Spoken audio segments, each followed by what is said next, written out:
Hello everyone, welcome back. Macro economics में previous lecture में हमने डिस्कस किया था about the concept of investment और कैपिटल फॉर्मेशन। फाइन। अब इस लेक्चर में, ये लेक्चर उसी प्रीवियस लेक्चर का एक टाइप का एक्सटेंशन है। इस लेक्चर में हम डिस्कस करेंगे दो और मैक्रो इकोनॉमिक्स के important concept, that is gross investment and net investment, और साथ में हम डिस्कस करेंगे कंसेप्ट ऑफ डेप्रीसिएशन।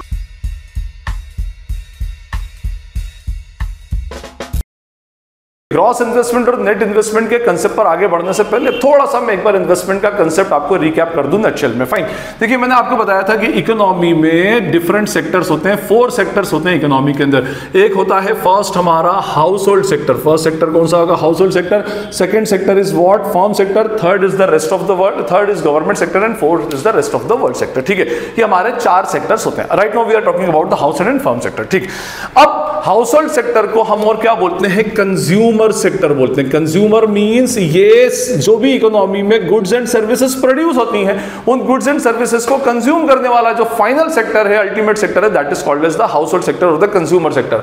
इसीलिए जो भी एक्सपेंडिचर हाउस होल्ड सेक्टर करता है, that is called as what? Consumption expenditure. इसको हम क्या बोलेंगे? कंजम्पशन एक्सपेंडिचर बोलेंगे। क्या बोलेंगे इसको? Consumption expenditure. On the other hand firm sector जो भी एक्सपेंस करता है, फर्म सेक्टर क्या कहलाता है? आपका प्रोड्यूसर सेक्टर। और प्रोड्यूसर सेक्टर क्या करता है? गुड्स एंड सर्विसेज को प्रोड्यूस करता है, और गुड्स एंड सर्विसेज को प्रोड्यूस करने के लिए इकोनॉमी में फर्दर इन्वेस्टमेंट करता है। तो whatever expenditure which is done by the firm sector is called as what? Investment expenditure. इसको हम क्या बोलेंगे?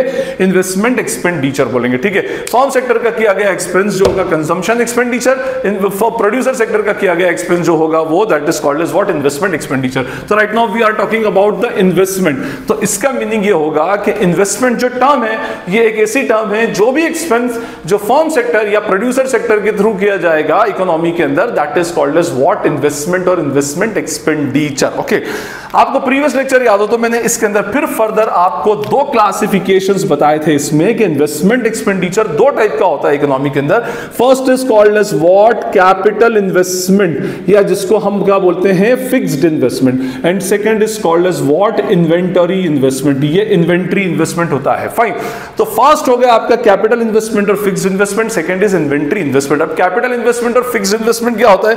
Whatever investment, whatever expenditure we are doing in installation of fixed asset, जो भी फिक्स्ड एसेट के ऊपर किया गया खर्चा हो फर्म सेक्टर के द्वारा, वो बेसिकली हमारा कहलाएगा कैपिटल इन्वेस्टमेंट और फिक्स्ड इन्वेस्टमेंट। अच्छा, इसके कुछ फीचर्स होते हैं, मैंने क्या बताया था इसके फीचर्स में कि इसके अंदर पहली चीज होना चाहिए कि ड्यूरेबल होना चाहिए, ड्यूरेबिलिटी होना चाहिए। दूसरा, इसकी कॉस्ट बहुत ज्यादा होती है, हाई कॉस्ट होती है। प्लांट एंड मशीनरी आप बाय करेंगे तो बहुत महंगी पड़ती है। उसके अलावा बिसाइड्स मैंने आपका कहा था not used as a raw material, ये एक रॉ मटेरियल की तरह यूज नहीं होना चाहिए, और नॉट फॉर रीसेल, बेचने के लिए आप नहीं लेकर आएंगे। अगर ये चारों कंडीशंस एक साथ फुलफिल हो जाती हैं, then it is called as what? Capital investment और फिक्स्ड इन्वेस्टमेंट। और अगर इसमें से एक भी कंडीशन आपकी फॉल्स हो गई, then it will be called as what? Inventory investment. आप उसको इन्वेंटरी इन्वेस्टमेंट बोलेंगे। और वैसे भी इन्वेंटरी इन्वेस्टमेंट क्या होता है भाई? जो चीज हम किस काम के लिए लेकर आते हैं एज अ रॉ मटेरियल, हम या तो रॉ मटेरियल के लिए लाते हो, या फिर हम किस काम के लिए लेकर आते हो? रीसेल पर्पस के लिए। और नेचुरली उसकी कोई कॉस्ट भी बहुत ज्यादा हाई नहीं होगी for the businessman himself. Okay, fine. तो हमारे पास अब आया फर्म सेक्टर के 2 इन्वेस्टमेंट हो गए, कैपिटल इन्वेस्टमेंट और फिक्स्ड इन्वेस्टमेंट, जो फिक्स्ड एसेट में किया गया, इन्वेंटरी इन्वेस्टमेंट जो रॉ मटेरियल में किया गया। Fine. Right now we are discussing about the gross investment and net investment. तो हमारे लिए ये इन्वेंटरी इन्वेस्टमेंट का कंसेप्ट भी इंपॉर्टेंट नहीं है। इट मींस हम जो ये ग्रॉस इन्वेस्टमेंट और नेट इन्वेस्टमेंट का कंसेप्ट डिस्कस करेंगे, that is in reference with the capital investment और फिक्स्ड इन्वेस्टमेंट। ये कैपिटल इन्वेस्टमेंट और फिक्स्ड इन्वेस्टमेंट के पॉइंट ऑफ व्यू से होगा। तो हमारा ये जो फिक्स्ड इन्वेस्टमेंट होता है, फिक्स्ड इन्वेस्टमेंट मींस जो मैंने अभी आपको फीचर्स बताए, ये फिक्स्ड इन्वेस्टमेंट 2 टाइप का एक्चुअली होता है। First is what? Gross investment, and second is what? Net investment. ठीक है, ग्रॉस इन्वेस्टमेंट और नेट इन्वेस्टमेंट। अच्छा, पहले मैं आपको एक बात बता दूं आप मेरा प्रीवियस लेक्चर देखेंगे तो मैंने आपको बताया था that investment itself is a flow concept. ये अपने आप में कौन सा कंसेप्ट होता है? Investment itself is a flow concept. Flow क्या होता है? Which is measured for a particular period of time, एक खास स्पेसिफिक वक्त के लिए कैलकुलेट किया जाए, एक साल, एक महीना, एक वीक, इसे जो कैलकुलेट किया जाए वो कहलाता है हमारा फ्लो कंसेप्ट। ये अपने आप में स्टॉक कंसेप्ट नहीं है, खास दिन पर कैलकुलेट नहीं होता। तो इन्वेस्टमेंट कैसे कैलकुलेट करते हैं? मेरे प्रीवियस लेक्चर में मैंने आपको एग्जांपल दिया था कि भाई इन्वेस्टमेंट कैलकुलेट करने का मैक्रो इकोनॉमिक्स में तरीका ये होता है कि भाई आप मान लें किसी एक फैक्ट्री का इन्वेस्टमेंट कैलकुलेट करना है तो आप उसके पास स्टार्टिंग ऑफ द पीरियड पर चले जाएं, हम साल भर का इन्वेस्टमेंट कैलकुलेट करना फॉर अ 1 ईयर पीरियड। हाँ, तो मैं गया लेट सपोज 1 अप्रैल 2023 को और मैंने कहा कि भाई आपके पास कितने की फिक्स्ड एसेट है? तो उसने बताया कि सर हमारे पास टोटल 50 लाख रुपीस की फिक्स्ड एसेट है। चलिए बढ़िया, तो इसका मीनिंग ये हो गया कि ये इसके पास फिक्स्ड एसेट हो गई एज ऑन 1 अप्रैल 2023। तो ये हो गया हमारा एक स्टॉक कंसेप्ट। फिर हम एक साल बाद जाएं इसके पास 31 मार्च 24 को और फिर हम पूछेंगे सर अब बताइए कि आपके पास फिक्स्ड एसेट उतनी ही है या कुछ चेंज हुई? तो उसने हमको कहा कि भाई हमारी टोटल फिक्स्ड एसेट हो गई 75 लाख रुपीस की। ठीक है, अब हम 2 दिन में हमने सारी इंफॉर्मेशन ले ली। अब देखिए ये अपने आप में एक कौन सा कंसेप्ट था? स्टॉक कंसेप्ट था। मशीनरी को हमने देखा एक स्पेसिफिक डे पर 1 अप्रैल 23 को, फिर ये अपने आप में एक स्टॉक कंसेप्ट था और मैंने आपको बताया था difference between two stock concept is what? Flow concept. इन दोनों के बीच का जो डिफरेंस है वो फ्लो कंसेप्ट है। तो हमारा जो इन्वेस्टमेंट हो जाएगा पूरे साल का दैट इज व्हाट? 25 लाख। कैसे मालूम पड़ा? 75 माइनस 50 लाख। ये हम ऐसे इन्वेस्टमेंट कैलकुलेट करते हैं। तो मान लीजिए मैं ये पूरी एक इकोनॉमी की बात कर रहा हूं तो मैं कह सकता हूं कि मेरी इस स्पेसिफिक इकोनॉमी के अंदर पूरे साल में इन्वेस्टमेंट हुआ है वो 25 लाख रुपए का इन्वेस्टमेंट हुआ है। तो चलिए जी, इसका मीनिंग ये हुआ कि हमारी जो भी इकोनॉमी के अंदर जितना भी हम net addition to the capital stock करते हैं, सॉरी नेट एडिशन नहीं, ग्रॉस एडिशन, जितना भी addition to the capital stock होता है, addition to the capital stock. अच्छा, ये कैपिटल फॉर्मेशन, देखिए हमारी कैपिटल लास्ट ईयर 50 लाख थी, अब बढ़कर के 75 लाख हो गई, तो हमारी एक्स्ट्रा कितने की कैपिटल फॉर्म हुई? 25 लाख रुपीस की कैपिटल फॉर्मेशन हुआ। तो इन्वेस्टमेंट का एक सिनोनिम कैपिटल फॉर्मेशन भी होता है, लास्ट टाइम मैं आपको ऑलरेडी बता चुका हूं। तो जब भी कैपिटल फॉर्मेशन आए इकोनॉमिक्स में तो समझ जाइएगा they are talking about the investment itself. Okay, तो कहने का मीनिंग ये कि addition to the capital stock, जितना भी आपका gross addition to the capital stock है that is called as what? Investment in an economy. आप बोल सकते हैं कि लास्ट ईयर 50 लाख की मशीन थी, अभी 25 लाख की है, तो आपकी पूरी इकोनॉमी में जो इन्वेस्टमेंट हुआ है 25 लाख का। अभी थोड़ी देर के लिए मैं हटा दूं या मैं पूछूं कि भी किसी आपकी इकोनॉमी के अंदर कितने का इन्वेस्टमेंट है, आपकी फैक्ट्री में कितने का इन्वेस्टमेंट है, उसने कहा कि भाई इस ईयर में हमने जो मशीन्स बाय की वो मशीन की वैल्यू थी लेट सपोज 25 लाख रुपीस की, 25 लाख रुपए की मशीन हमने बाय की, तो बस ये 25 लाख रुपीस का इन्वेस्टमेंट एक्चुअली हो गया। This is called as what? Gross investment. जो भी ग्रॉस अमाउंट हमने उसके अंदर लगाई होती है that is called as what? Gross investment. और इकोनॉमी में अगर इन्वेस्टमेंट बढ़ता है तो इकोनॉमी के लिए एक टाइप की पॉजिटिव साइन है। जितना इन्वेस्टमेंट बढ़ेगा इकोनॉमी उतनी ज्यादा प्रॉस्परस होगी, क्योंकि इन्वेस्टमेंट बढ़ने से आपकी इकोनॉमी में एम्प्लॉयमेंट बढ़ता है, एम्प्लॉयमेंट बढ़ता है तो प्रोडक्शन बढ़ेगा, प्रोडक्शन बढ़ेगा तो आपकी इकोनॉमी में डिमांड क्रिएट होती है, क्योंकि लोगों को एम्प्लॉयमेंट मिलता है तो लोगों के पास में पैसा आता है तो उससे और एग्रीगेट डिमांड आपकी क्रिएट होना स्टार्ट होती है। एनीवे, अभी हम उसके ऊपर बात नहीं कर रहे। हमने ये देखा कि मशीनरी 25 लाख रुपए की लगा दी, चलिए ये तो बहुत ही अच्छी बात होगी। This is called as what? Gross investment, जितने का भी आपने लगा दिया। लेकिन एक बात याद रखिएगा कि इस मशीन के इन्वेस्टमेंट के साथ साथ आपके पास एक जिसको बोलते हैं इंटेंजिबल लॉस भी आता है। एक साथ साथ में एक लॉस, एक ऐसा फैक्टर चलेगा जो इस इन्वेस्टमेंट की वैल्यू को खाएगा, इस इन्वेस्टमेंट की वैल्यू को खत्म करेगा, उसकी मॉनेटरी वैल्यू को डाउन करेगा, and that concept is called as depreciation, जो आप क्लास 11th में पढ़कर आए। ठीक है, तो अगर आपने इन्वेस्टमेंट किया है अपनी इकोनॉमी के अंदर, देखिए हमने लास्ट ईयर पढ़ा था मशीनरी अकाउंट जो हमने डेप्रिसिएशन में कि भाई अगर हम मशीन बाय करते हैं, फिक्स्ड एसेट लेते हैं एक्सेप्ट लैंड, तो उसके ऊपर एक नेचुरल फैक्टर लगना स्टार्ट हो जाता है, दैट इज व्हाट? डेप्रिसिएशन। तो होता क्या है कि हमने इकोनॉमी में अगर 25 लाख रुपए का इन्वेस्टमेंट किया है तो ये तो बहुत अच्छी बात है, वेल एंड गुड, बहुत अच्छा है, बट इसके साथ एक ऐसा फैक्टर चल रहा है जो इस इन्वेस्टमेंट की वैल्यू को डाउन करेगा। इसी की वैल्यू को नहीं, उससे पहले जो इन्वेस्टमेंट किए गए हैं उसको भी डाउन करेगा। देखिए आपने ये जो मशीन बाय की, इस मशीन की कुछ ना कुछ एक एस्टिमेटेड लाइफ होगी कि इतने साल चलेगी, उसके बाद ये मशीन काम करना बंद कर देगी, है ना। देखिए जैसे मैं कहूं कि भाई जैसे जो भी वेंडर से आपने इस मशीन को बाय किया, उस वेंडर ने आपसे कहा कि भाई इस मशीन की वर्किंग लाइफ 10 ईयर से 10 साल बाद ये मशीन बेकार हो जाएगी, ठीक है। इसका मीनिंग ये हुआ, अच्छा इसका मीनिंग ये हुआ कि जो 25 लाख में, अभी मान लीजिए हमने ईयर 23-24 फाइनेंशियल ईयर में इन्वेस्टमेंट किया, तो ये जो 25 लाख रुपए 25 लाख रुपीस का जो बेनिफिट है ये हमको आने वाले 10 साल में मिलेगा, आने वाले 10 ईयर्स में मिलेगा, ठीक है। अकाउंट्स में जिसको हम अकाउंटिंग पीरियड कंसेप्ट से मेजर करते हैं, ठीक है। तो 25 लाख में मिलेगा, तो 23-24 के अंदर कितना मिला, तो 10 ईयर से डिवाइड करें तो हर साल हमने पूरे 25 लाख पूरे 10 साल के इन्वेस्टमेंट किए थे, जिसमें से इसको हम हर साल 10-10 लाख 2.5 लाख रुपए 2.5 लाख रुपीस क्या होगा हर साल यूज करते जाएंगे, ठीक है। आपकी इस मशीन की कॉस्ट को कितना कंज्यूम किया जा रहा है, consumption of cost of machine every year, that is called as what, depreciation. हम उसको बोलते हैं डेप्रिसिएशन।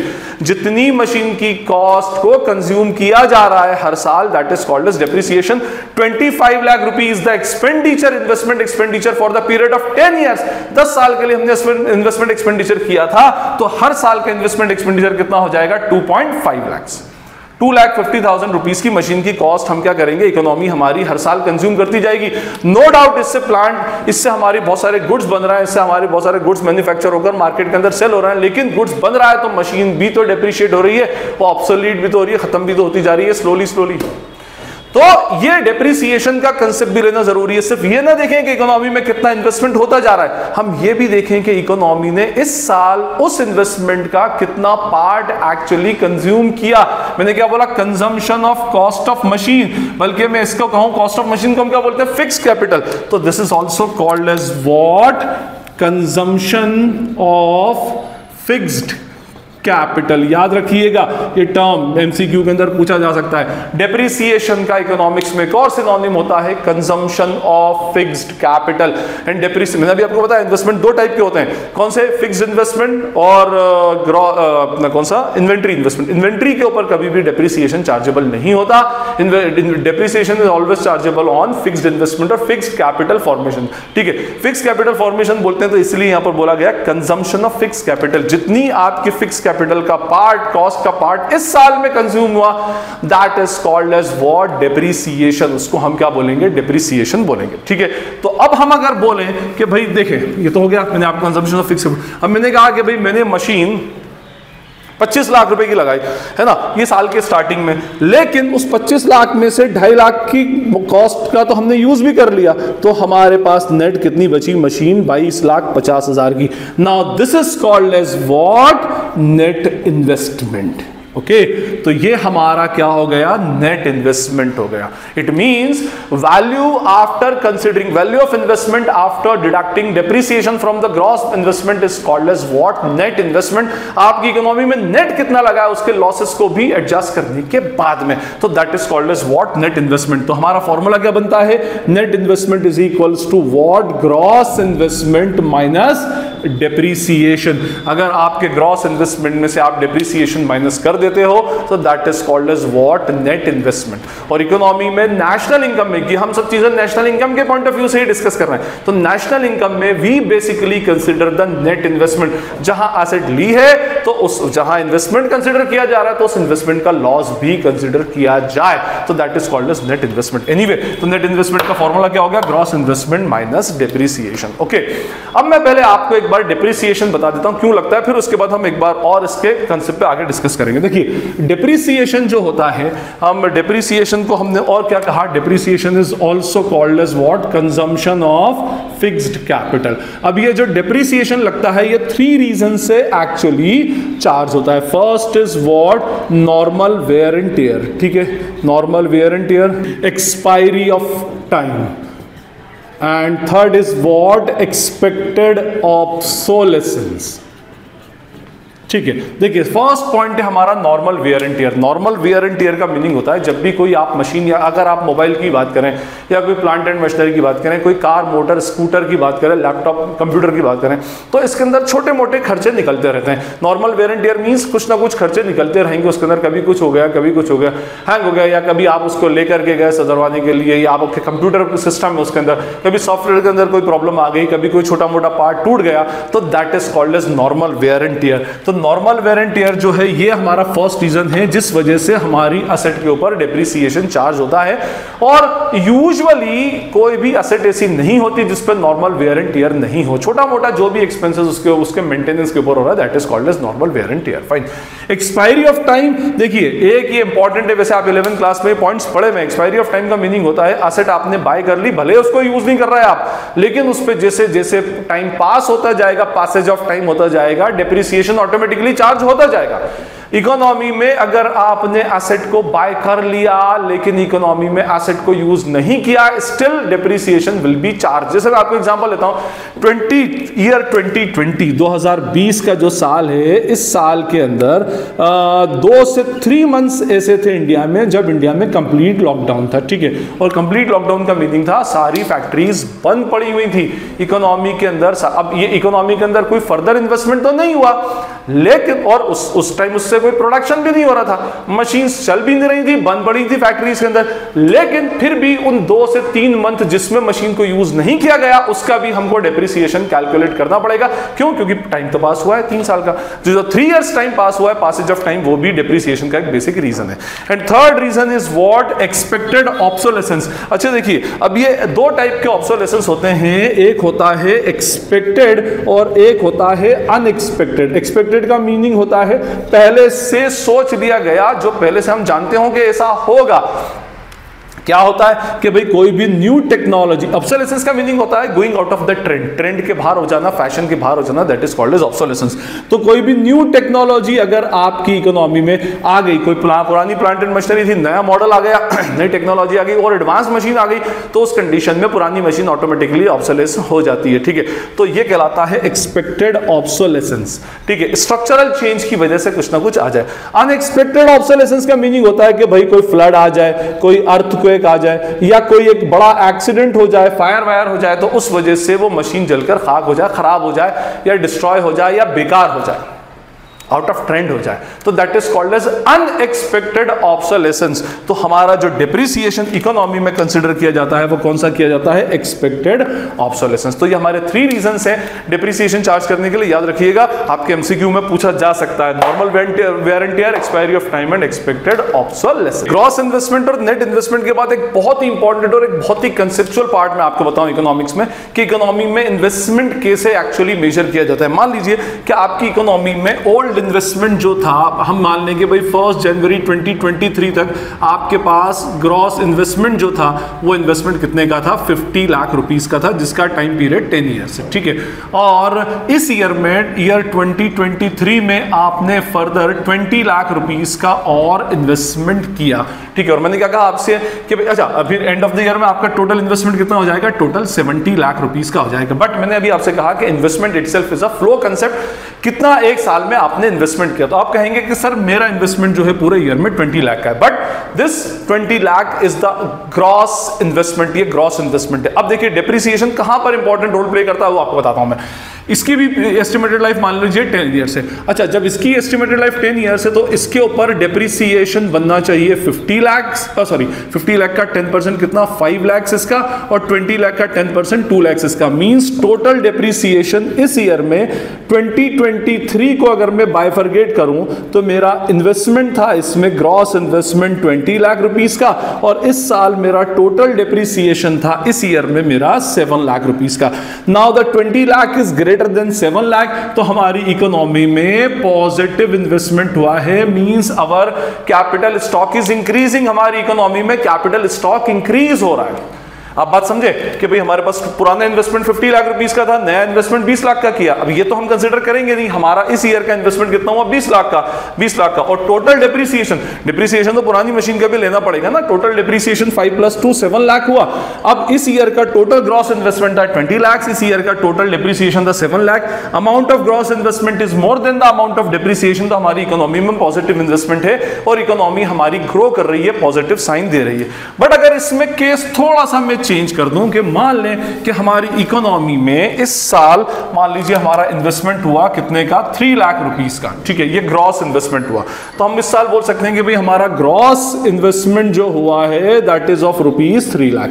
लेकिन अगर डिप्रीसिएशन देखूं, पुराना इन्वेस्टमेंट 50 लाख का था, इसके ऊपर मेरा जो डिप्रीसिएशन लगा 10 इयर्स के हिसाब से 5 लाख, 3 लाख के ऊपर और डिप्रीसिएशन 30,000, तो ये मेरा टोटल हो गया 5,30,000। मींस इस ईयर में मेरा डिप्रीसिएशन हो गया 5,30,000 का। ना पूरी पिक्चर रिवर्स हो चुकी है। Value of depreciation is more than the gross investment, या उल्टा बोलूं कि value of gross investment is less than the value of depreciation. तो हम बोल सकते हैं कि हमारी इकोनॉमी में इन्वेस्टमेंट ग्रोथ की रेट नेगेटिव है और हमारे यहां का कैपिटल फॉर्मेशन जो है, कैपिटल स्टॉक है, वो डिक्लाइन हो रहा है, कम हो रहा है। इसको आप प्रैक्टिकल पॉइंट ऑफ व्यू समझेंगे, हम बोल सकते हैं कि भाई हमारी इकोनॉमी में इन्वेस्टमेंट की रेट क्या है। तो ये फंडा एक्चुअली डेप्रिसिएशन का होता है। डेप्रिसिएशन इसलिए इंपॉर्टेंट होता है कि डेप्रिसिएशन को हम उस ईयर के ग्रॉस इन्वेस्टमेंट से कंपेयर करते हैं। अगर ग्रॉस इन्वेस्टमेंट डेप्रिसिएशन से ज्यादा है तो इकोनॉमी में इन्वेस्टमेंट है, अच्छा पॉजिटिव साइन है। बट अगर कंडीशन उल्टी है कि अगर डेप्रिसिएशन ज्यादा हो जाए और ग्रॉस इन्वेस्टमेंट कंपैरेटिवली कम हो जाए, तो उस केस में आपकी इकोनॉमी में कैपिटल स्टॉक या इन्वेस्टमेंट डिक्लाइन बेसिकली होता है। So this is all about the concept of gross investment, net investment and depreciation. I hope ये कंसेप्ट आपको क्लियर होगा। इसके इंपॉर्टेंट पॉइंट अपनी नोटबुक के अंदर जरूर नोट कर लिया करें, ताकि आपको आगे कंसेप्ट के पॉइंट ऑफ व्यू से बहुत इंपॉर्टेंट है, एमसीक्यू में बहुत यूज होते हैं। आई होप ये आपको क्लियर है। स्टिल अगर आपको कोई क्वेरी डाउट लगता है तो आप मुझे कमेंट सेक्शन में पूछ सकते हैं। और अगर ये वीडियो आपको यूजफुल लगता है तो उसे अपने फ्रेंड्स के साथ शेयर करें, चैनल को सब्सक्राइब करें और वीडियो को लाइक करें। Thank you. This is Najeeb Hashmi signing off from Najeeb Hashmi academy.